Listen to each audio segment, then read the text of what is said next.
My great-great-grandfather, John Kelly, who was a slave owner, came from Ireland, a city in Ireland. There was a potato famine. He decided to stop fighting his own family members.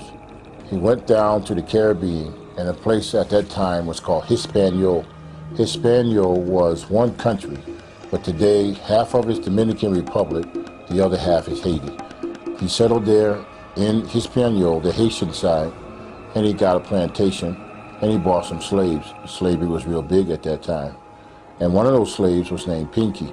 Pinky was my great-great-great-grandmother, which, believe it or not, was, I guess, from his siring, or, you know, came from him. His family became sick. His crops started to fail because there was a curse placed on him by some of the Haitian slaves. Then he decided to go into Texas. He moved into Texas, took some of the slaves with him, and when he got to Dallas, Texas, he had about 4 or 5 slaves left: Cupid, Senior, Pinky, and a few other slaves. And from there is where my father was born in 1917. My father married my mother in 1946 or so and moved to the New York area, and that's where I was born. My father didn't want any more children.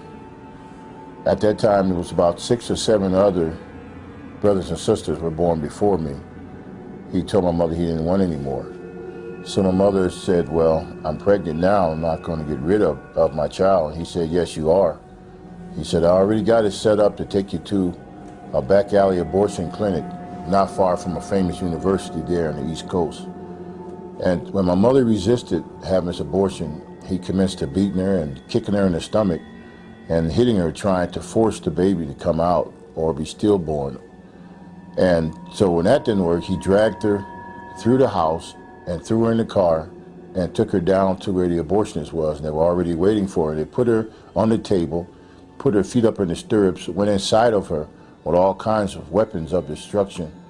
And then they also was using types of pills and different things like that, making my mother swallow them to try to destroy me from inside her stomach and through her womb area. And they worked on her for 2 or 3 hours, my mother said. And my mother, she actually felt like there was some hands inside of her blocking me from being destroyed. And when my father and the abortionist saw that they could not reach me, and they could not pull out any parts of my body, was trying to pull me out piece by piece, and they seen that they couldn't find me, they decided, they said, well, there's no way that she can either not be pregnant, or if she is, we're just going to leave the baby because it's too much trouble. We'll kill her in the process. And my father didn't want to kill her. He was just trying to get rid of another baby. And God saw to it that he spared my life. And from that, I'm here today. I was 4 years old when I started using drugs. My brothers were shooting heroin. When I asked them, I said, well, let me have some of that. And they said, oh, no, you can't have that. You're nothing but a child. You're not old enough yet. And I heard a voice. It says, you don't have to listen to them. Don't worry about it. I'll show you how to get high. He said, go in the kitchen and pull the chair up to the stove and turn it on and take what I tell you in there. And I'll show you how to huff. You know, and that's the first time I ever got into huffing, was at 4 years old. And he showed me what things to use. And like a professional, I was doing that, getting high every day at 4 years old. And it just went from there to 4 years old, and I got into other stuff and start smoking weed and different things like that by the time I was 6 years old. And when I got to be 10 years old, my brother said, okay, now you're old enough. You can have some of this cocaine. And they showed me how to deal with the powdered cocaine and how to use it. And it just went on from there.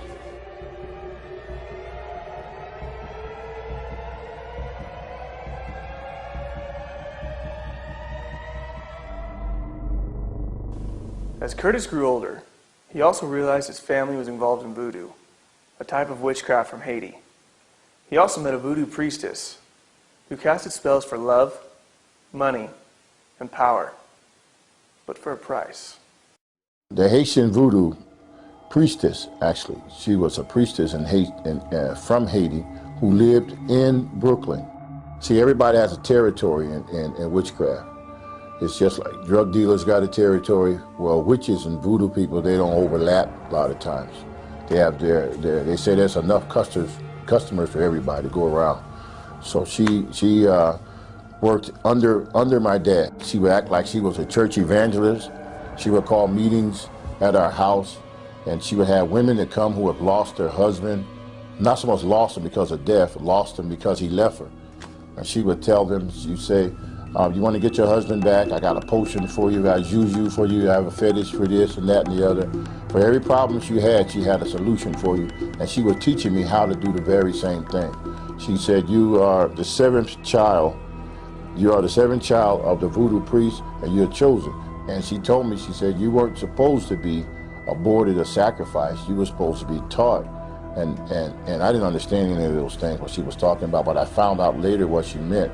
She meant that my father was trying to abort me, but actually he was supposed to save me for me to go down to be trained. And that's what she said, I'm here to train you so you can go down to Port-au-Prince and do work under Papa Doc Duvalier and in the palace there in Haiti. And that's what she came to do. She came to train me. She was my teacher. Curtis continued to learn about voodoo, but even at an early age, he began to realize that all of his power came at a terrible price. At an early age, living in Connecticut, Curtis Kelly became involved in drugs and gangs. He was also instructed in voodoo, a type of witchcraft from Haiti, from a high-ranking priestess. But despite his newfound power and money, Curtis began to see voodoo's dark side. She taught me what the love potions were, how to use them, how to slow a person's business down. As far as if you wanted to work a person over real bad with pavor nocturnus. Pavor nocturnus is a really bad thing. Night terror. She showed me how to put a person in nemos. Nemos is to put a person in a vicious spiral that they can never get out of. And the more they pay you to cast a spell off of them, the more they get wrapped into the spell. It's called Nemo cycle. And she said, you keep a person in Nemo cycle, you'll never be broke, because they got to keep coming back to you to get another spell and another spell, get them off of that spell, another spell off of that spell. And she was really, really a wicked person, and she was into control, manipulation, and keeping the person bound and attached to her. And that's what she was teaching me. She taught me, so many things, but those were one of the main two things that she was teaching me. And she took advantage of them not having a whole lot of money and trying to get over real fast.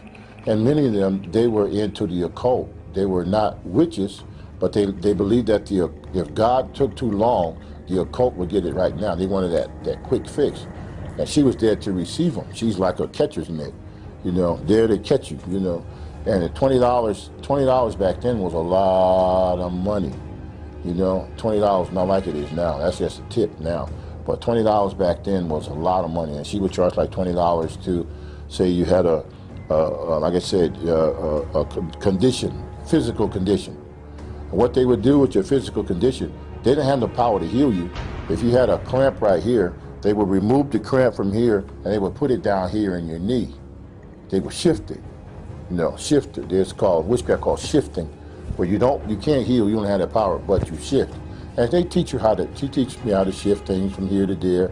I move it over here. And what you do, you get a whole lot of people together in one room, all miserable, all suffering. You charge them $20, and you don't give them all of it. You give them a piece of the information to keep them coming back. And as a child, I stood there and I watched, and I said, this lady sure can control people. She has a very crafty way of controlling people. And many of the people that she was controlling, they went to church on a regular basis. She would say, isn't God good? Don't we praise God today? And I would stand off in the corner watching it. Isn't God good? But see, I can run up and down the stairs and see, and bring her supply of witchcraft stuff. Bring me this, bring me that, and bring me my pouch of this, or bring me bring me my oil, bring me this. And I would bring this to her, and the people would give her the money, And she would give them this pouch, and they would go home, and I would watch husband after husband, boyfriend after boyfriend come back, because as usual, she was using. One day, the voodoo priestess showed young Curtis a doll, which had some paranormal powers. Remember back in those days where you pulled the string and the doll would talk? Well, she didn't have to pull the string for her doll to talk.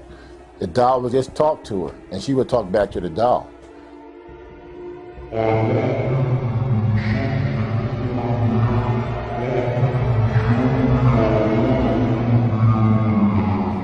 And I was standing there in amazement. I said, how can a doll have how can you communicate with an object that's not even human? But what it was, through this doll, the entity was housed, and it could talk.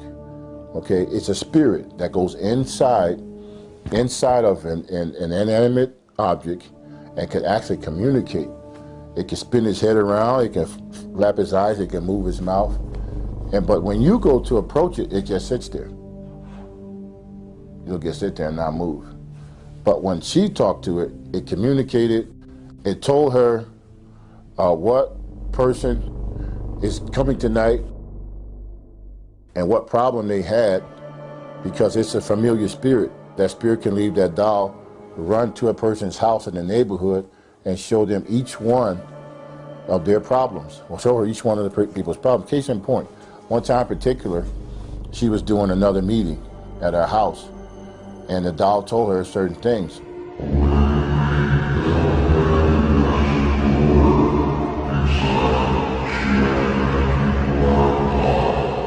And so at the meeting, I was there with her, and she says,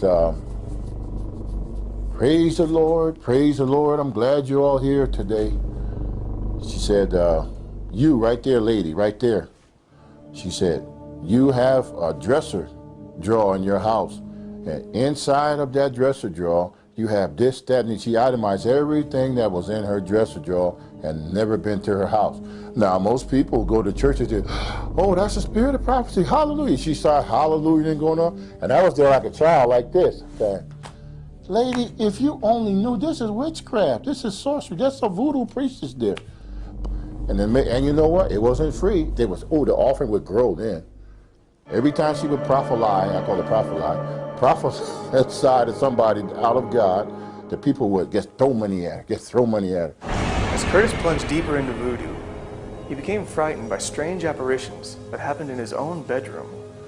The voodoo priestess came into my room and set up all her fetishes and paraphernalia in my room, and when she did that, then those things started coming through the floor. They started I would have things run through my room, and I would see them running through my room about this big, chasing and running. And one particular time, I was asleep, and all of her stuff was on my desk. This stuff, these powders and all kinds of things, and parts of animals and hair and fingernails and all those things. That's why you got to be very careful who you give your hair and fingernails to. Seriously, they say, I want to collect your fingernails. Why you want to collect my fingernails? Oh, I gotta do something. That's okay. Oh, I want to get a lock of your hair. Why you want a lock of my hair for? Oh, I just want to, why you want a lock of my hair? No, I just want to, so be very careful who you just keep your eyes open on some of those things, And so she had my dresser drawer all filled with all kinds of stuff. And one day I was laying down and I heard something shaking under my bed. I said, what in the world is that shaking under here? So I woke up all the way and I turned the lights on. I said, what can this be shaking under my bed? What is this? So I looked under the bed, and then I saw my dad. I said, Dad, what you doing under this bed? What's going on? To myself, I said, you sort of old to be playing these kind of games. It's late, go downstairs and go to sleep. He didn't say anything, just got a grin on his face like this. But his skin tone was green and he was all scaly. And I had never seen anything like this before. I said, Dad, what kind of stuff is this? And then he came out from under the bed, and the more he came up, he had the top torso part of him, but the bottom of him was like a fish's body. Green scales like a fish, And he came up and he smiled at me, and he laughed at me, and then he did one of these numbers and dived and went right through the floor. And at that time, I freaked out. I said, oh my God, this lady is really, she's turned this room into a horrible place. And I got up and I was so scared. I said, oh my God, what is this? Wow, what is this? Wow, I didn't know this was all involved with this voodoo stuff. And as I was sitting here on the edge of the bed with the light on, I heard something in the closet. And I said, oh, now what is this in the closet? I opened the closet door, and there's about 2 or 3 little imps running, just running. And they ran right through the wall. I said, oh my God. And all that night, I get set up on the bed. And I was too afraid to go back to sleep. I didn't know what to do. And I said, my God. I said, wow, what am I into? And then that next day or so, she came back. She didn't stay with us all the time. She would go to New York and come back, go to New York and come back, which was only like a half-an-hour drive where we lived. And she said, this is where she told me. She said, you know, you're a chosen vessel, that you're a Haitian. I didn't know anything about Haiti at that time. I'm only 6 or 7 years old. She said, you're a chosen vessel, and you're going down to the palace with Papa Doc. So I didn't know Papa Doc from Hippity Hop. I didn't know what it was. Curtis Kelly learned voodoo from an early age. But as he gained money and power, an evil demon asked him to pay the ultimate price. Well, I know there's one. It's called Big Face. This is a very serious thing because it makes you, this spirit, this ghost spirit thing, or called Big Face. It'll make you an offer. His job is to make you an offer to sell your soul outright to the devil. Sell your soul outright. So you could be around the perimeter, messing around with certain things, witchcraft and voodoo and obeya, santeria and stuff like that. You can be on the perimeter. But they want you in wholeheartedly, all the way in. They don't want you just playing around. They want you all the way in. And they'll send certain spirits out there to do it. And this was one of those spirits. And it said, come into the closet. And I went in the closet like he told me. He said, shut the door. Now I had to move some of the clothes around the closet, hanging up on the hangers, and shoes in the way, of course, like closets are. And it says, join us. Join us. Bring your whole self into this. And I said, I thought I was already in it. Didn't you just see what I saw the other day, climbing up and jumping, stuff running through the closet? I thought I was already in it all the way. He said, join us. He said, give us your whole self. I said, how in the world can I give you my whole self? I'm just a child. I don't know anything about giving my whole. He said, say these words, and then you can join us full-fledged all the way. And then when he said that, all the clothes disappeared. The clothes in the closet disappeared. The shirts disappeared. The shoes, everything disappeared. In this closet became like I was standing out in space with the stars. There was no floor. I was standing right there. The floor disappeared, and I'm standing there, and it was just myself and that spirit face to face.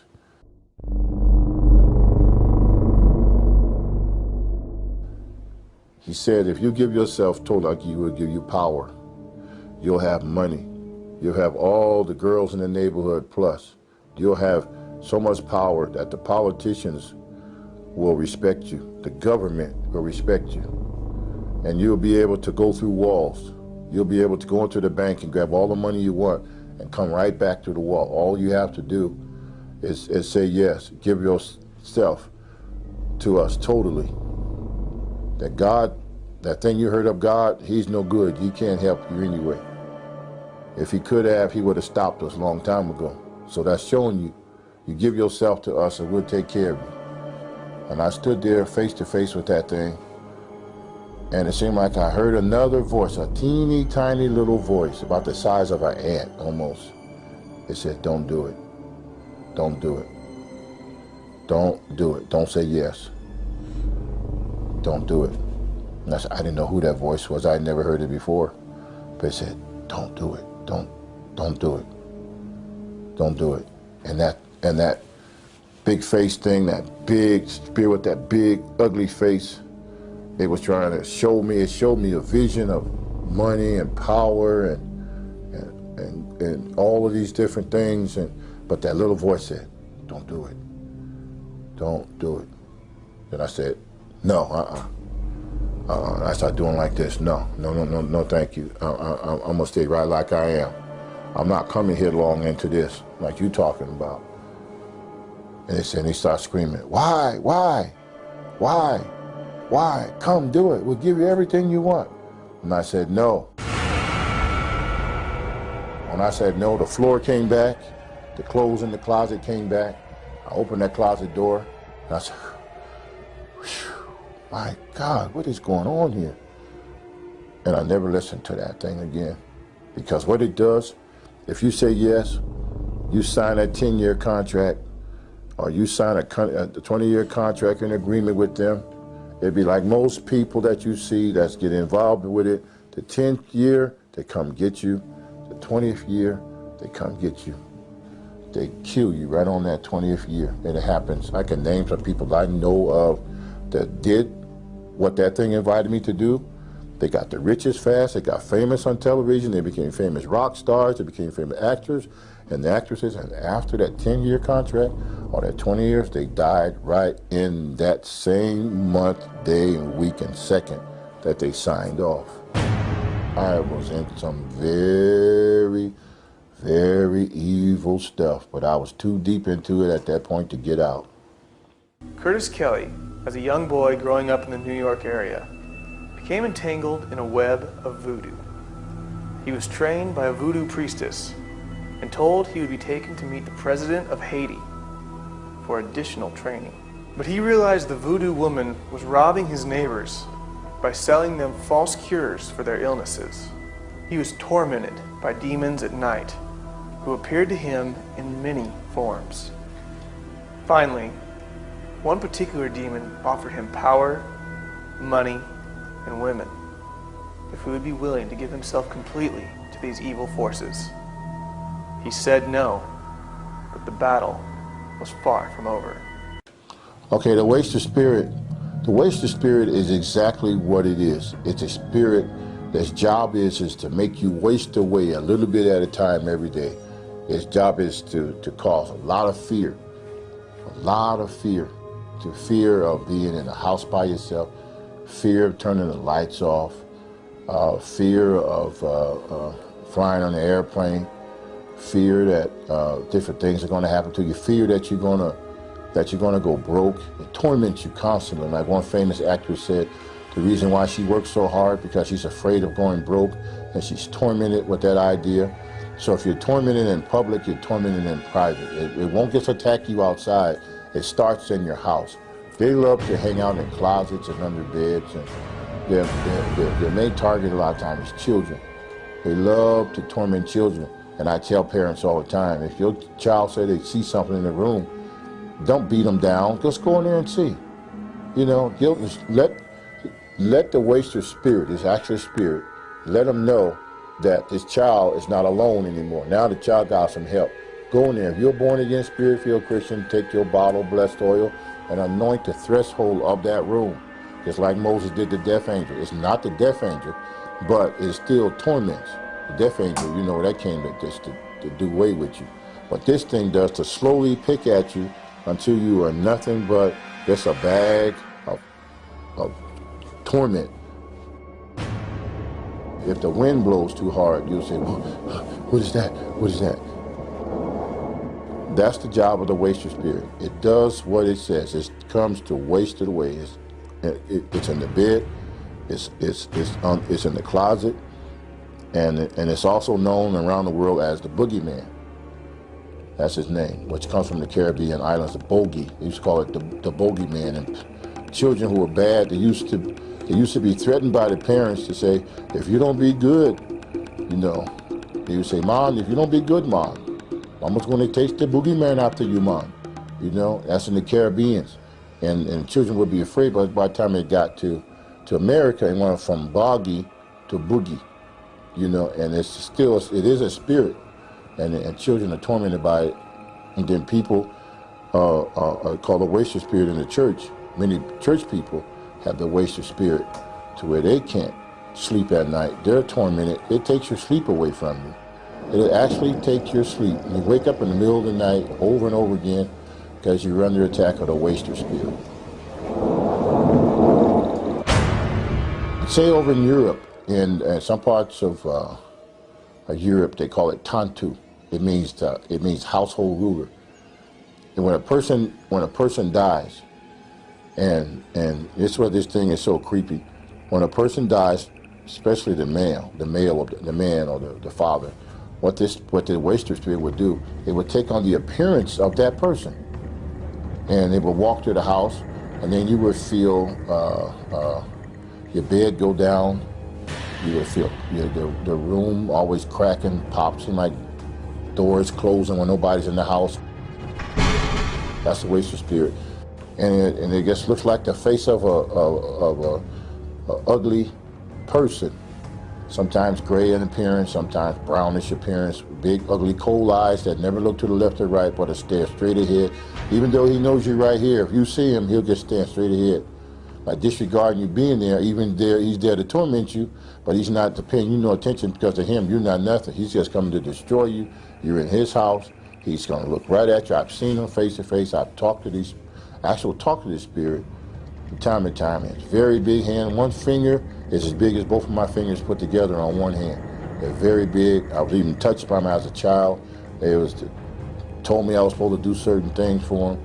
It's an actual spirit. It slides in sometimes like it's got broken feet. You'll see it here sliding in the middle of the night, and you can feel it in the closet. You can feel radiation from it.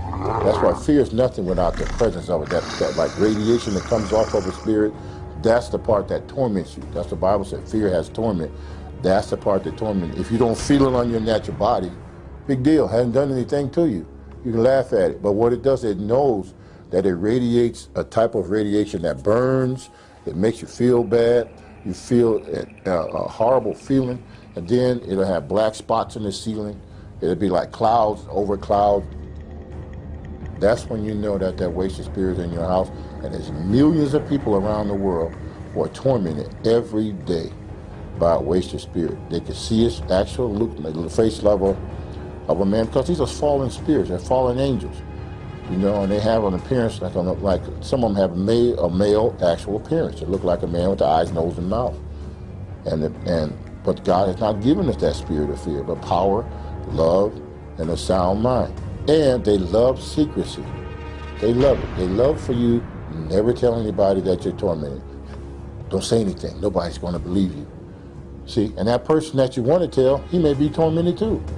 See, so there may be three of you tormented in the same room, but he said, don't tell, because he doesn't want to be brought to the light. They hate the light. Any kind of light, they hate it. They hate it. They actually hate it. And that's why they don't want you to turn on any lights up as far as knowledge of people knowing that they exist, or the house light. They don't want it.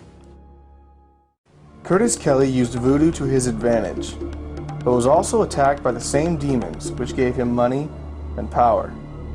Kelly became aware of his own father's involvement in an occult club which practiced astral projection.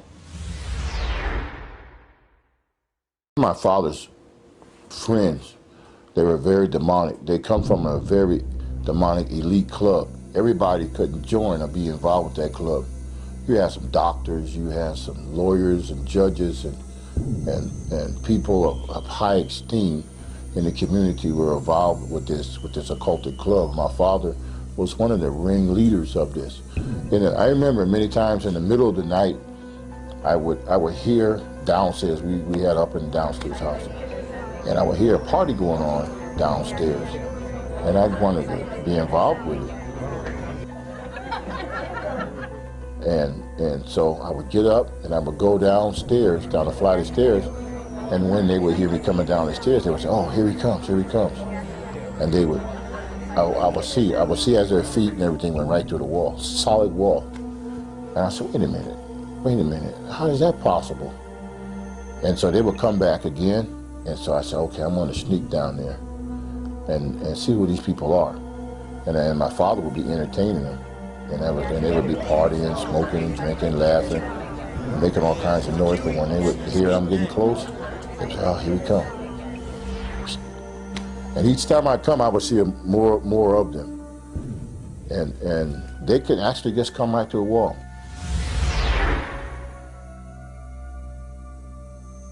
They could astral project, come right to a wall. It was no problem to them. Now, be it in their physical body or spiritual form, I'm not quite sure, but I know they can do it. And there's many people out there that can still do that. To the demonic realm. That's what those people were. They have sold themselves out 100% to where they can astral project and they can go from one place to another. That's why when you want to go overseas, make sure you know the principalities, powers, and everything in those regions before you go there, because in some parts of the world, there's those priests, those shamans, and those voodoo priests, and the witches, and Santeria, and all the people that practice obeya and all that stuff. Those people are the higher level of witchcraft. They literally can get on their cedar broom and fly or levitate. They can do all of those things without it. Without an airplane, without a helicopter or anything. They just straight when they want to go somewhere, they just go. They just go, and whether in the body or not, I'm not quite sure how they do it, but that's the group my father was running with. I never actually seen my father do it, but I know when he was there, he disappeared too. One day, Kelly became aware of how powerful and deadly evil curses can be. My grandmother, I love my grandmother, and one particular day I was walking through the projects and I heard an argument going on. I said, oh, who's this arguing? You know me, I was always in for a good fight. I said, who's fighting? You know, not too much to see girls or ladies fight, you know, but they did fight in our neighborhood too.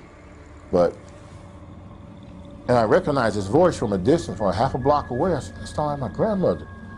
And she was giving somebody what for, too. She was giving it to him. Oh, boy. And so I got in closer to see what was going on, because they was always taught to stay out of grown people's business. You know, don't get into the business of adults. So we were taught that. So they said, if you see adults arguing, you stand back and you don't say anything. You know, so I did. I just stood back in the back a little bit as they were going forth. And there was a man there. He was saying something to my grandmother. I had never seen this man before. I didn't know who he was, because I thought I knew everybody. There's 5,000 families in the projects, and I knew everybody between New York and Connecticut.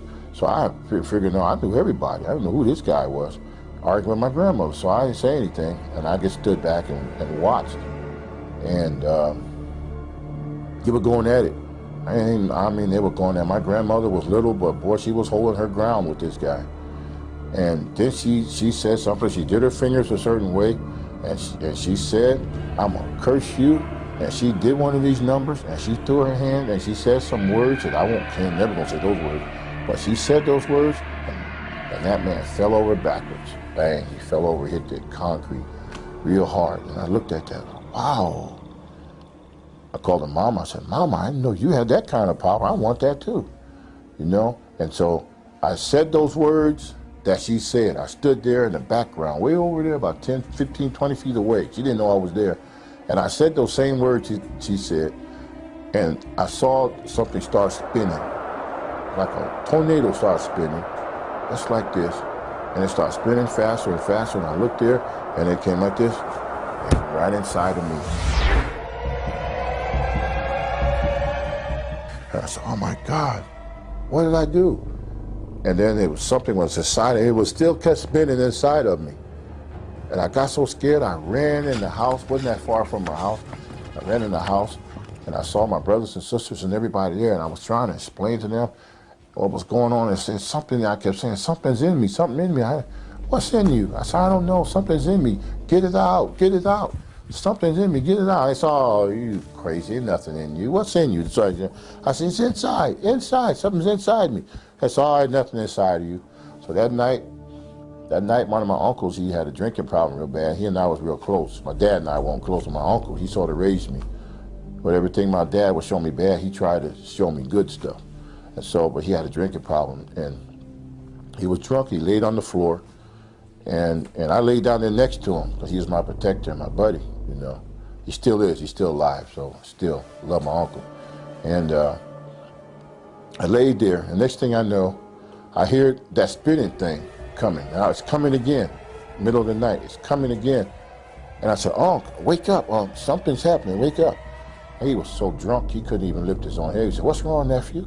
I said, "Something wrong, uncle, something wrong, something spinning inside of me." And the next thing I know, the closet door opened up and out stepped this big old green thing with wings. And he stepped on my arm. I tried to get under my uncle and I was trying to hide, but this big old green creature stepped on my arm and stopped me from moving. And I started to scream and I was yelling and nobody was up in me. My uncle was drunk.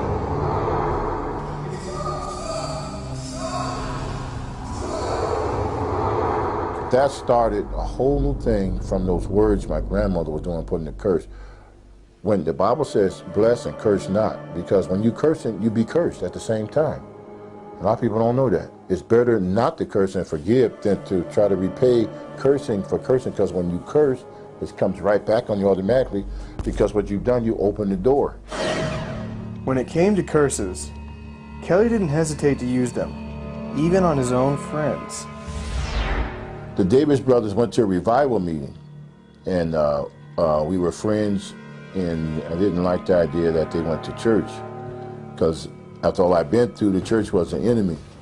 People in the church were weak, and to me, I thought they were weak and cowards and wouldn't fight, and that's how we were in the street. So when I saw them, I felt like they were abandoning us, the rest of us, to go on chasing after this Jesus thing. And when I would see them come back and they would minister to a lot of our other friends because they were excited about being saved, and they would tell the rest of the guys, saying, you need to stop these drugs and stuff and come and get saved. Well, if they get saved, I lose a lot of customers. I said, I'm gonna send some curses after them, some spirits to curse them, to stop them, slow them down. And so these little spirits, I called them up. They came up out of the ground, and I told them, I said, I'm sending you over here, and I want you to go over there and stop these guys. A warning, I'm giving them a warning. I want you to terrorize them, torment them, night and day, 24 hours a day, till they come back out here in the streets with us. So I sent this little one about so big. He went over there, and he came back, and he says, I can't do nothing to them, they're protected. And I told that spirit, I said, what did I tell you to do? I told you to go destroy them. Went out again. And it came back and said, I told you, I can't touch them, they're protected. So I said, get out of here. I sent him, you back down to the floor where you come from. So another one, I sent a bigger one this time, a little bigger than about that size. And I said, now you go and do what that other one, he didn't do. I said, you go and destroy them. You go, you tear everything up, you tear their house up, you tear their mama up, you tear their cars up, set the house on fire with them in it. Do everything I tell you to do. You better not fail. So that spirit disappeared and it went. Then I waited for a few days, and that spirit came back with a sad look on his face, and I said, did you do what I told you to do? He said, I can't touch them. Just like the other one told you, we can't touch them, they're protected. And I got mad at him, I brushed him off. Then I astral projected out of my body. Left my body at one place, then I went into another place. And when I got there, I found exactly what it was, like a snap of a finger. And when I got there, there was 2 8-foot-tall angels with a flaming sword. They looked like they had been working out in the gym. They was tough. And I stood around the back of a telephone pole and I peeked out at them. I said, man, I see why them little imps couldn't do nothing. Wow. Then I went back into myself. And, man, these guys, wow. They got some serious power, man. My God, they got some power behind them. Kelly decided he now wanted some of that same protection from the angels he had seen on the occultic dark side. Because of his involvement in voodoo, Curtis Kelly was tormented by demons throughout his whole life, but he left his occult lifestyle. But he leaves us with a sober warning of the consequences of dabbling in the occult. Let me show you what form. If a person gets into, say, seances, a Ouija board, stuff like that, or pentagrams on the floor, and candles, and all those kinds of things, or blood sacrificing a cat or animal, you have opened yourself up for a possession, or a poltergeist, and all of his cousins are going to come in there, and they are going to give that house a fit. It will be horrible, okay? Then there's other ways. Television can be another way. As a portal, they can come in. If a person watches pornography all the time, watches pornography, that spirit, okay, that porn ain't spirit, like in the Greek and the French, will come in. It would literally march through that porthole, and it will set up, and it will sit, and it will wait, and it will sit, and it will wait, and it brings sickness. It would bring all kinds of diseases. It would bring all kinds of stuff in there just because that television was a vehicle to be used to come in. And that's just one way. Then there's all kinds of anger. Anger. If a person, let's say if a man is in the house, always angry, no matter what the wife does, that man gonna be angry, angry, angry. It's like she pull her hair out the roots, and he's still angry. She can do cartwheels. She can cook a feast. She can do every second he's angry. What's happening? There's 5 different types of anger, and all of those types will start to come in to his house, and in this house would be a house of rage, and that is an actual spirit. It's an actual spirit called Nektiel. Nektiel comes in, and when it's a power, it comes in, and its power, it takes complete power over that house, and the children will start to act bad in school. There's no love there. People will come and they can feel that. So, you know what, man, it's getting late. I'm going home. Wow, this is a bad house to be in. I feel the creeps when I come in here. It's because of that person has allowed those things to come in. After experiencing the occult firsthand, Kelly feels he will never go back to his former practices. So you got to draw a line in the sand. See, you can't follow me no more.